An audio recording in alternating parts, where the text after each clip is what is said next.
Hey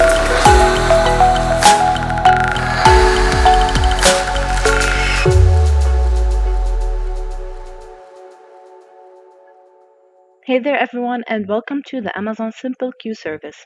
Now in this tutorial we're going to learn more about our SQS Lambda polling.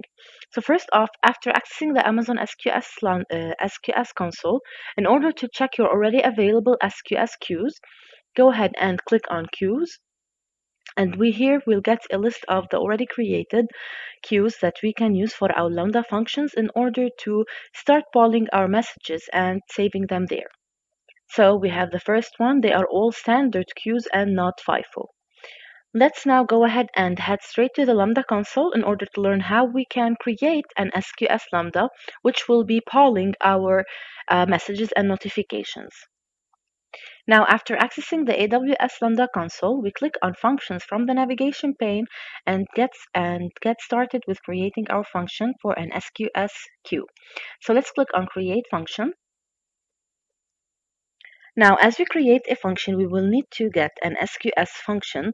So whenever an SQS trigger gets enabled, Lambda will start long polling the queue with 5 parallel connections. So let's go with use a blueprint. And for blueprints, write the following.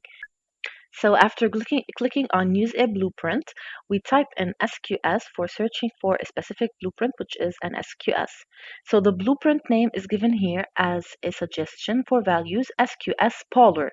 So we're gonna need to start polling our messages because as the rate of messages sent to the queue changes, Lambda will automatically scale its polling to balance the cost and the throughput of your function. So let's go with SQS poller to start creating an SQS poller. We select it. And now we're going to have to enter the basic information for our blueprint of SQS poller. My function name, for example, polling lambda.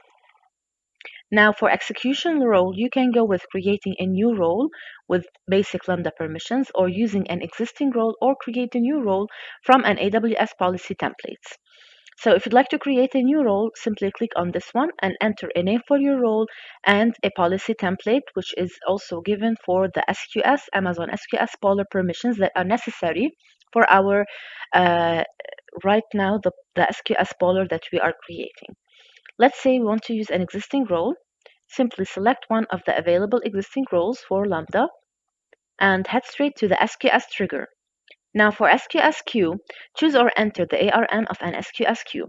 Now this is why at the beginning of the tutorial we were at the AWS SQS console where we checked the available queues. As we saw, there were those available ones in the table listed there, and they are all standard queues.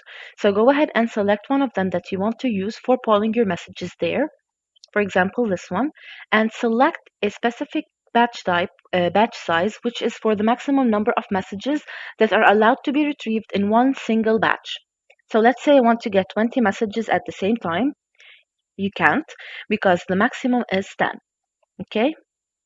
So if you want the maximum, this is 10.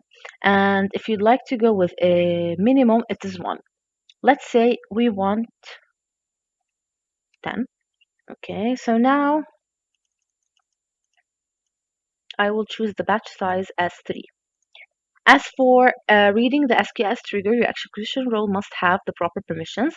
Do you want to enable the trigger, which will be activated with your polling, or do you want to create it in a disabled state for testing? Now, after enabling your trigger, you go ahead and go check the Lambda function code, which will be executed whenever a message gets into your function. It will be sent directly to a queue, which is going to receive it. There it is, an SQS message. It will be received as a message ID and the body that will be shown to you directly. And it will return as successfully processed with the event and the messages that are given to you one by one in the batches as a size which you have provided as 3. So the event null is given as 2. And that's it, you guys. If you'd like to create an SQS Lambda for polling your messages, simply click on create the function and you'll get a function for storing your messages in an SQS. Thank you so much, you guys, for watching. Please don't forget to like the video and to subscribe to our channel if you'd like to learn more about AWS Lambda and its characteristics.